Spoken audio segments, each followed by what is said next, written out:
All right, we're going to skip the rest of the Tyre Nichols story. Tyre Nichols case continues apace. The Wall Street Journal reports that 3 Memphis, Tennessee emergency medical technicians were fired on Monday. 2 additional police officers have been relieved from duty as officials continue investigations into the death of Tyre Nichols.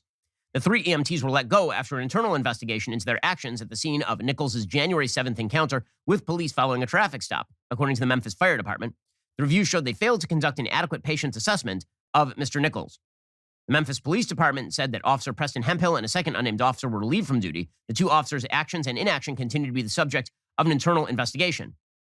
Police said that Hemphill and the unnamed officer were relieved from duty at the beginning of the investigation. The people who have now been... I'm just going to give you a trigger warning. It's the first day of Black History Month, and you know Ben Shapiro knows that, okay? He's going to get probably extra racist with it, more racist than he usually is, which is impressive because he's always so fucking racist. So you know my man is going to go extra hard today, okay?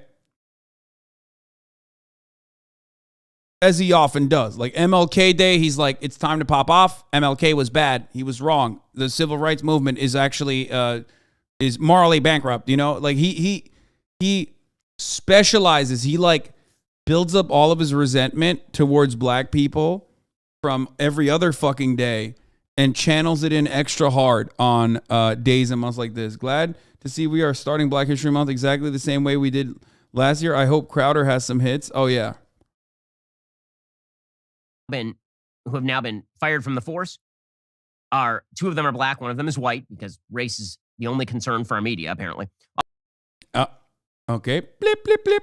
Officer Hemphill, who participated in the initial traffic stop and the use of a taser, will remain on administrative leave pending the outcome of the investigation. The use of the taser, by the way, is not obviously the problem with regard to the Tyre Nichols situation. We watched the tape yesterday on the show, and we talked about the fact that Tyre Nichols fled on foot as he was leaving. They attempted to take... If you don't fucking bring up the fact that even the fucking police chief said that this was not a warranted traffic stop, you are literally the worst person on the planet. I'm fucking, oh my God. He's already doing it. He's fucking doing it. Dog,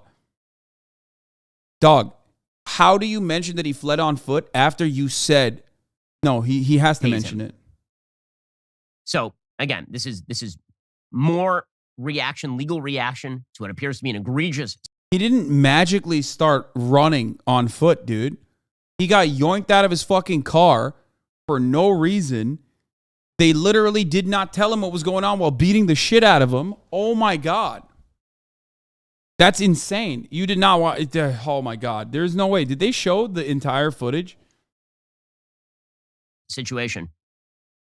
The Memphis Fire Department said on Monday its investigation showed that the 3 fired EMTs found Nichols handcuffed on the ground and leaning against a police vehicle. Apparently, the department said that they violated numerous MFD protocols and policies. Unclear exactly what they were supposed to do at that point or what medical action would have been necessary in order to save Nichols or whether that would have actually materialized in any sort of change for Nichols. He did. What? Bro, he's literally, oh my God. Does he think Tyre Nichols is Palestinian? Is that what he thinks is going on here? Because he literally is talking about it like the IDF. You know what I mean? Like when he talks about the IDF and like Palestinians, when he says like Palestinians live in shit. Israelis like to build. That energy is coming out of him right now. He said, what warrants medical action by medical professionals? How could they have saved this man?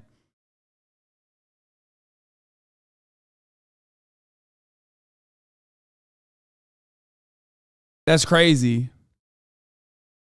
Did die at the hospital of internal injuries, is my understanding. In any case, the media continue on their dual narratives of 1, the police are bad, and 2, this is all about race. So Sarah Haynes, the View is just a repository of all the lowest IQ humans on the planet, apparently. So Sarah Haynes said that we can talk about racism because the race of the officers does not matter. All the officers in this particular case, of course, were black. It is only the race of the victim that matters. Oh, God. I wonder if it gets hard sometimes to be a conservative where you like routinely have to avoid looking at all of the fucking facts of a situation where like everyone is basically saying the same thing in unison, which is that like, and they're correctly saying this, by the way, which is that the police as an institution is acting out in a white supremacist way. Therefore, it doesn't fucking matter if a cop is black or not because black cops are brutal. historically and in contemporary society, they have always been brutal. Okay? They're just as brutal, if not sometimes more brutal, according to James Baldwin, than white cops. That doesn't mean that they're more brutal in general, but it doesn't matter. They're cops. Okay? They're cops. This is never about the individual. This is not about the individual. This is about a systemic problem. This is about what the police are designed to do. But of course, they never, ever, ever, ever want to fucking talk about that. They don't want to undermine that point. They don't even want to discuss it. They just immediately rush to, oh, everyone is talking about how these cops are black and it doesn't matter. Yeah, I wonder why it doesn't matter. Well, let's not talk about it. Which is quite bizarre, since if you're going to claim white supremacy, typically white people are supposed to be involved in a claim of white supremacy, but apparently only the victim matters. You can still claim white supremacy so long as the victim is black. It does not matter who killed him. So presumably every gangland violence shooting in Chicago is the result. What the fuck? Wait, first of all, yes, every gang shooting in Chicago is unironically a product of a white supremacist system. Yes, that is true. Unless you believe the inverse of that, which is that like black people are just unhinged and unruly and genetically predisposed to violence, which Ben Shapiro does believe, by the way. He does literally believe that. He just can't say it, because if he said it, then he would not be considered an intellectual. Everyone would understand him for the racist that he is. So he can't cross that line.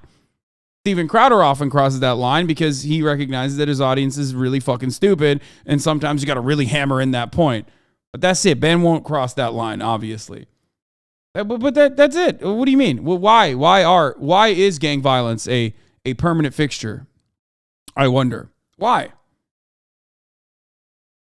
Which, by the way, like, as far as violence goes, it's not like Chicago is the most violent fucking city or Illinois is the most violent state. You know what I mean? There are plenty of more violent red states out there as well. Now, of course, you have to understand that violence is caused by material conditions. This has been something that is studied and been talked about since ancient fucking Greece. Okay? Holy shit. Ancient Greeks were fucking talking about like, oh, well, you know, it does seem like socioeconomic conditions contribute to violence greatly. But Ben still in 2023 is like, that's not true. That doesn't happen. It's actually because every individual is bad. They're just boo-boo people. They're bad. They're mean. They're meanie bobinis. That's why they're doing it. And of course, somehow it's always black people that are being mean and bad and aggressive.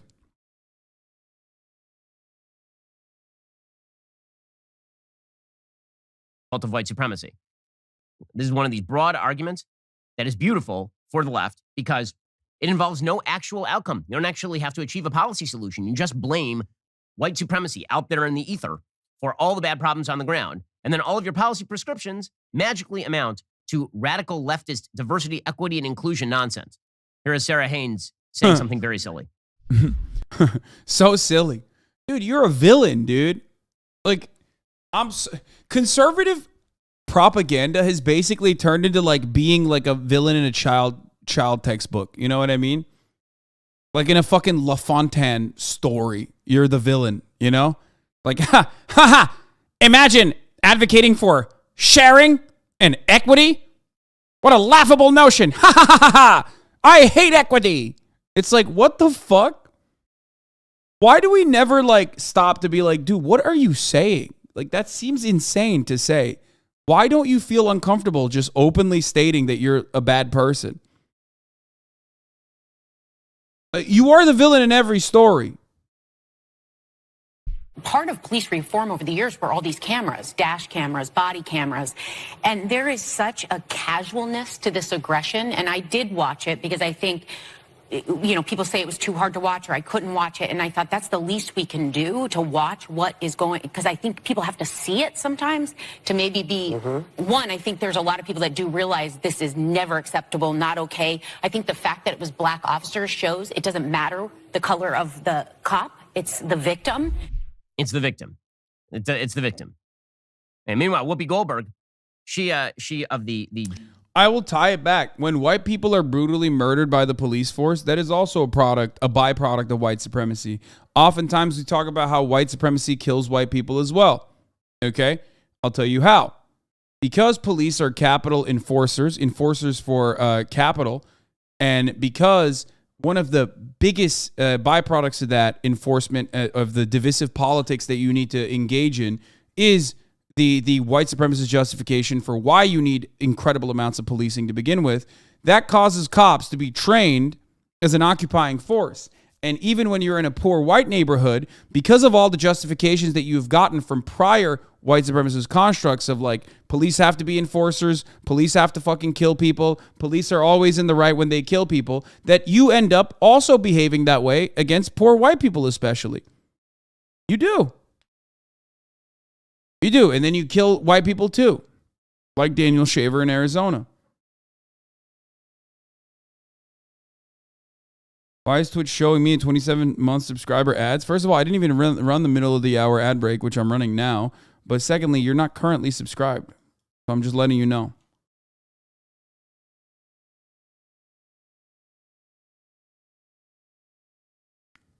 Genius sort of sage presence on The View. She's like, I'm not saying that maybe white people need to get beaten up for police reform to happen, but maybe white people need to get beaten up for police reform to happen. Okay, so first of all, this is unbelievably stupid. We have seen many, many cases of police brutality against white people. In fact, some of those cases are significantly worse than what we saw with Tyre Nichols. The capos of the camps in World War II were not anti-Semitic because they were Jews. Won't hear these motherfuckers take their argument to logical ends? Of course not. That is, and they would say that that's an anti-Semitic thing to say. You know, that one case that I mentioned the other day of a white man killed by the police in a hotel is the Daniel Shaver killing of 2016. Interesting. It's one of the few instances where Ben Shapiro is talking about Daniel Shaver. Well, I didn't even know he was going to talk about it, but because it's always on the top of my fucking mind as a particularly brutal instance of police brutality and police violence, I can maybe explain it a little bit further, even though I just predicted that he was going to fucking say it, I guess, and openly mentioned it. The reason why that piece of shit cop got away with executing Daniel Shaver in broad daylight, brutally, after making him comply to his list of demands and then still murdering him regardless. The reason why he was able to get away with it, and the reason why Mesa Police Department actually still pays him PTSD damages. That's right. He's still on the government dime. He's getting paid for the PTSD that the cop who killed Daniel Shaver, the guy who killed Daniel Shaver, still gets paid. Is that number accurate? I thought it was like around $3,000 a month by the Mesa Police Department because he filed for damages saying he experiences PTSD from murdering a pleading man, which he was, of course, not found guilty of. Remember that. Now, of course, Black Lives Matter protested that unjustifiable execution. They were there. Ben wasn't there, but they were. Black Lives Matter were there because they understand that a police department that will engage in this extrajudicial killing of a white person will certainly never think twice about killing a black person. Duh. That's kind of the whole point here. Okay. But to help you understand it, the reason why he was able to get away with it is because police are seen as brutal enforcers. Oftentimes, the justification for that brutal enforcement is because they're brutally enforcing bad people. Substitute bad with black, and you'll understand exactly what justification cops have to behave the way that they do, which then ends up oftentimes killing white people as well. That's it. That's how cops also, that's how white people are sometimes victims of white supremacy in the hands of the police.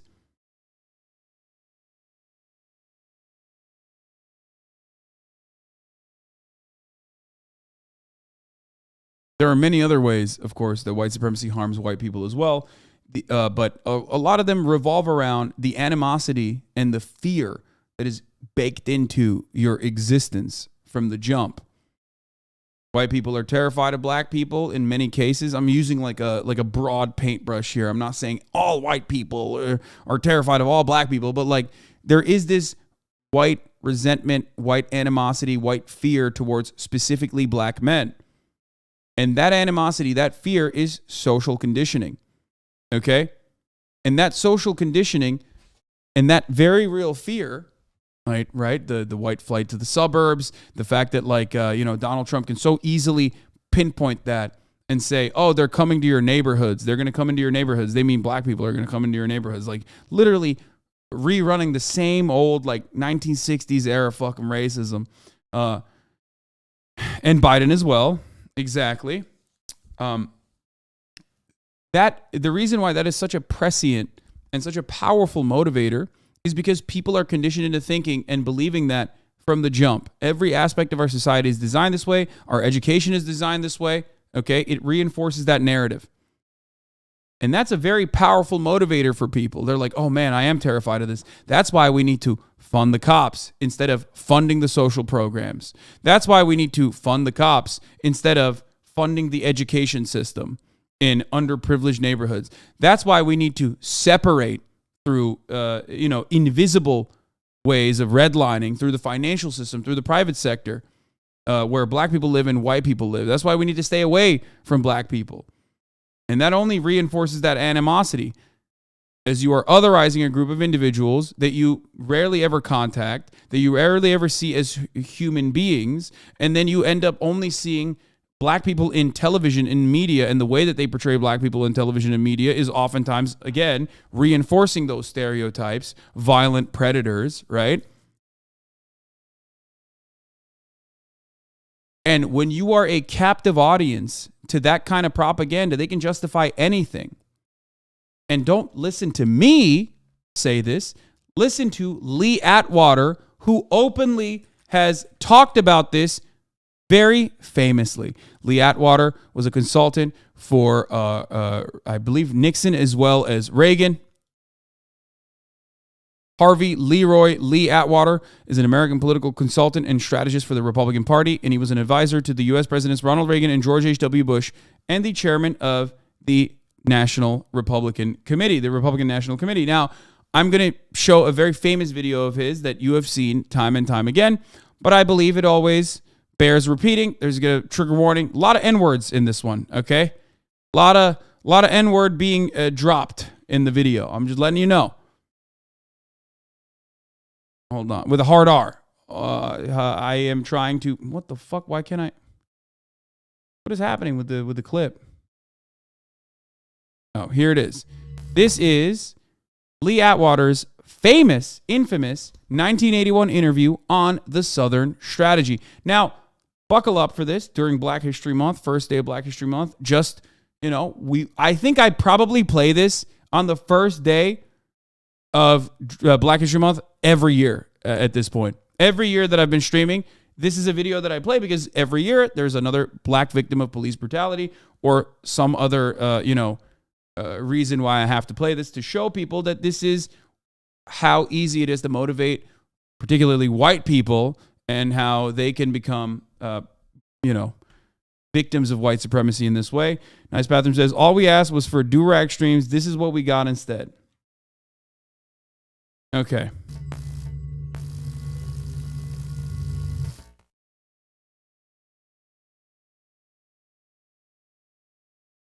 This is in the 1981, the legendary brutal campaign consultant Lee Atwater was working in Ronald Reagan's White House when he was interviewed by Alexander Lemis.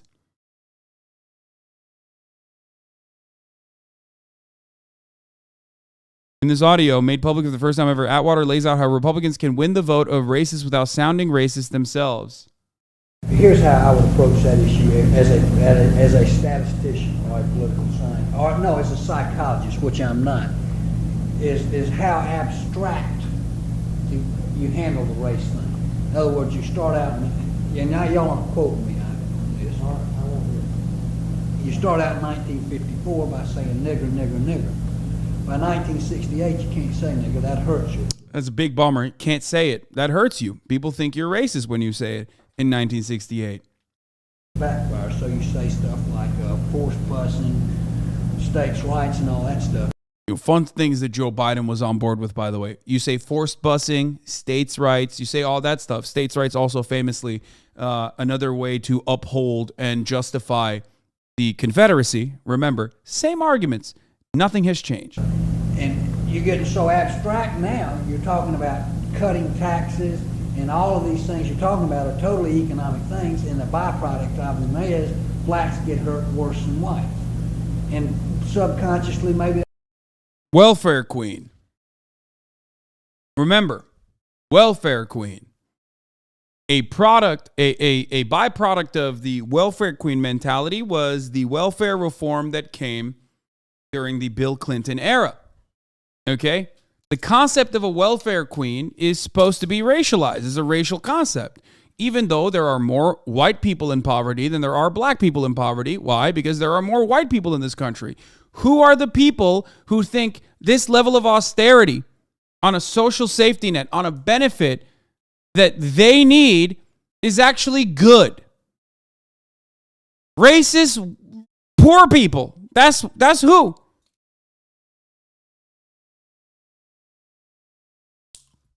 That is how white people undermine their own material conditions. They think they're advocating against black people. Meanwhile, they do not realize that they're advocating against themselves as well. That is how white supremacy ends up duping white people and harming white people too. That is part of it. I'm not saying that, but I'm saying that if it is getting that abstract and that coded, that we're doing away with the racial problem one way or the other. You follow me? Because obviously sitting around saying we want to cut taxes, we want to cut this, and we want is much more abstract than even the busing thing, and a hell of a lot more abstract than Never Nigger, you know. So Also, I mean, there's another one. If you can convince the lowest white man he's better than the best colored man, he won't notice you're picking his pocket. Hell, give him something to look down on, and he'll empty his pockets for you. Famous L. Big Dick J quote as well. There are so many instances of this where people just like openly fucking mention it. Yes, LBJ did have a gigantic penis. Anyway, that's unrelated to the conversation. Okay. So here's the thing. This is like very openly discussed. You won't see it in history books. You won't see it in your textbooks. And as a matter of fact, Republicans now deny this. They deny that the Southern strategy ever happened. As the chatter correctly pointed out, they apologize for it. There was a time when the Republicans were trying to clean up their image and say we're a reform party. We're not like the old school Republicans, where they openly fucking apologize for it. Hold on, let me see.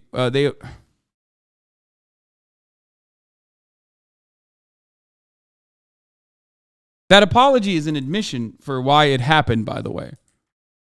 So, you know. Yeah, here it is. Mike Allen, the RNC chief, said that it was wrong to exploit racial conflict for votes. This is a Washington Post article from 2005. It was called the Southern Strategy. Started under Richard Nixon and described Republican efforts to use race as a wedge issue on matters such as desegregation and busing to appeal to white Southern voters.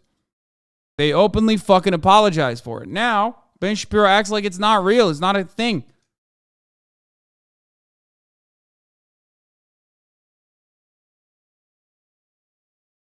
This is CRT, ladies and gentlemen.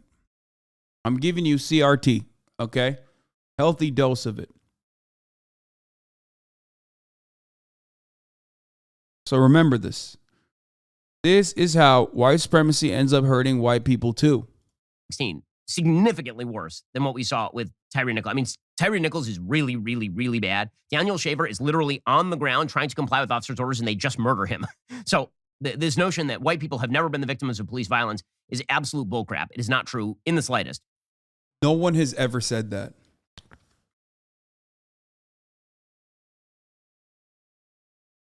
That, my friends, is a straw man. That is known as a straw man. That's what Ben Shapiro is saying. No one has said this, so I'm just going to make up a guy. The lady that is criticizing did not say this. No one is saying this. Just Ben saying it. But here's what... This is the same exact thing that Republicans do all the fucking time. They can't find someone who's going to cheat and like become fake trans to like win a competition. So what do? They become that person. They literally do this. They're like, well, what if someone what if someone was fake trans specifically so they could win an athletic competition? I'm like, okay, there's no example of this. So then they do it. And it's like, bro, what the fuck? But you're faking it. Why the fuck did you decide to do it on your own? Because you couldn't find someone. That's it. It's always like this. It's always like this, dude. Whoopi Goldberg, because, again, everything for Whoopi, just a reminder, Whoopi Goldberg believes that everything in life is racist except Hitler. That is an actual thing that Whoopi Goldberg has said, because she believes that That seems like a little bit of an uncharitable assessment of what Whoopi Goldberg has ever said. when Hitler went after the Jews are white, so it was white on white crime, so it wasn't racism. And here's genius Whoopi Goldberg. Even though Whoopi Goldberg is not exactly, she's not exactly the best person for this kind of analysis, I'll be honest with you. You know?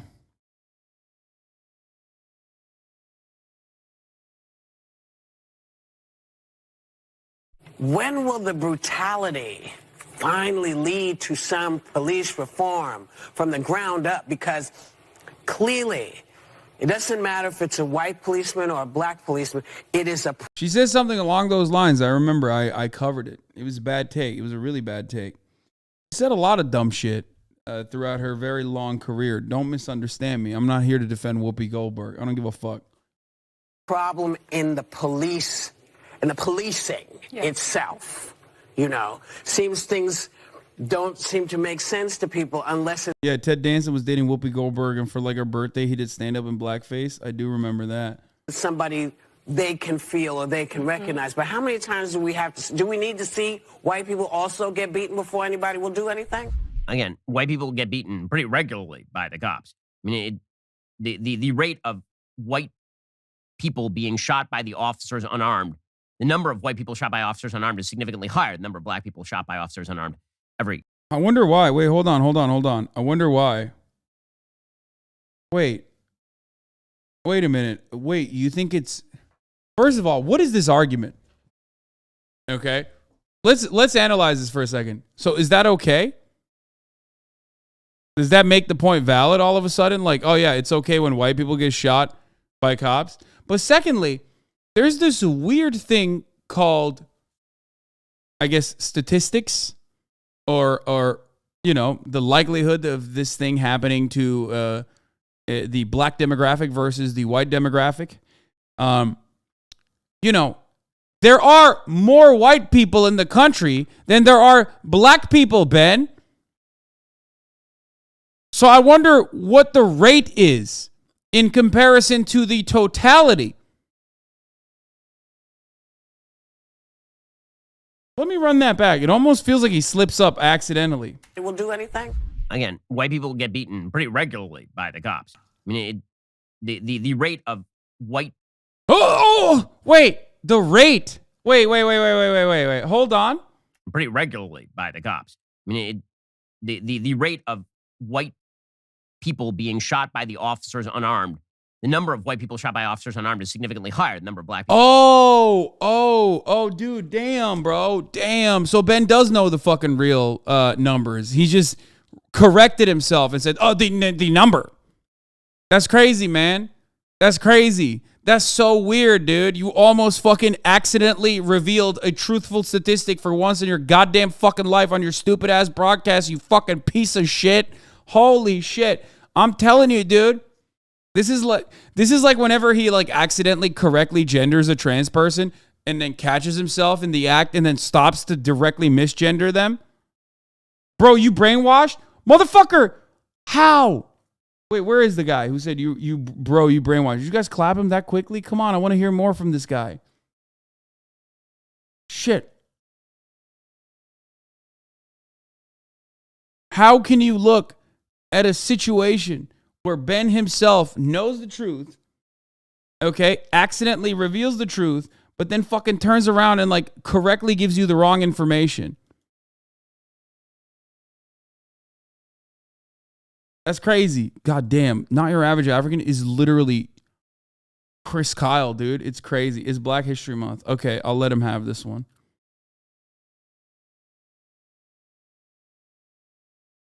Go ahead. Fine. People shot by officers unarmed every year. So I'm not sure what the Hey, yo, don't call me Chris Kyle. hell she's talking about, except that everything is always racism, always and forever. Anna Navarro, just to complete our round trip of the View. And Navarro says people would have done more to help a dog than of Nichols. Again, presumably the idea is because he's black, which is weird. I love the American Kurdish guy speaking in Turkish to me, telling me I'm the biggest racist because he's probably right-wing as fuck. It's so weird. Brother, what happened to you, man? You think these people fucking think you're a human? Like, the fuck? That's crazy. Dude, if America gave a fuck about Kurdish people, you know, you would have Kurdistan already. You know what I mean? You would have your own American-backed puppet state. They don't even care enough to build that for you. You know what I mean? They just use you as a weapon whenever they want to in the Middle East. That's crazy. Kurds back in America and Kurds back in Israel is never not going to be funny. It's like, good luck. Good luck with that. Since 2 of the EMTs who have been fired are black. The people that came to treat him and didn't treat him, the level of inhumanity in watching this play out, and some of these were reforms. That's the part that leaves me People feeling would have hopeless. done more to help a dog out than they did to help Tyre Nichols out, and that is inhumanity. I mean, what I always like about these tapes is we all agree that what we saw was truly egregious, but the more you shout about it on TV, the more credit you get. That seems to be the rule. Again, we can all be... Yeah, it's like, why are you getting mad? Okay, we got it. We got the point. Yeah, it was bad. Come on. Why are you getting extra mad? It's like he's more mad at the people that are fucking saying that this was insanely fucked up than he is at the act itself. That's crazy. Like, just for one moment, like, even remember, it's because it's... Listen. Remember, Black History Month. Ben can't, in under any circumstance, hand it to the opposition, okay? Main ops for Ben, black people. It's Black History Month. He's going to have to be as racist as possible. He's like, you know. He has to do it to him. Be outraged, and these people are going to jail. They're all being prosecuted. The kind of virtue signaling that you see on TV with all these people shedding what I imagine are TV tears is rather egregious. What if you spent too much money on your taxes and you can get some of that money back? Oh my God, that fucking insane. Dude, you guys think my segues at the top of the hour are bad? He doesn't even fucking try, dude. At the top of the hour, when I serve you a 3-minute ad break, which, by the way, look down at your fucking computer clock and recognize that it is the top of the hour, so a 3-minute ad break is coming. But at the top of the hour, when I serve you a segue, at least I do it with dignity, okay? I do it with a dishonest, but somehow honest dishonesty, okay? That's right. When I serve you the top of the hour ad break, I at least put a little oomph in it. I catch you off guard. I lull you in with a sense of safety, and then I hit the top of the hour ad break. And I tell you, listen, you no longer want to see those fucking ads. All you need to do is subscribe, baby. You can do that for $5. You can do that for free. You can do that by getting gifted a sub. NP Sharky and Vardaz Giallo, thank you for the 5 get the subs, allowing 10 people to no longer see the ads. Okay?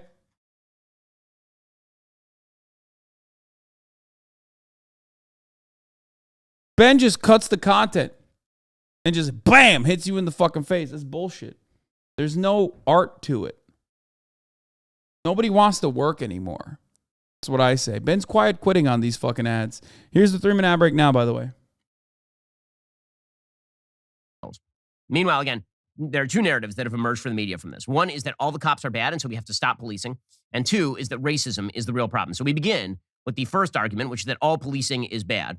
Professor Alexis Hogue Forjor of the Brooklyn School of Law, She said, you know, maybe a solution here is that police don't actually need to administer stops in basic traffic violations.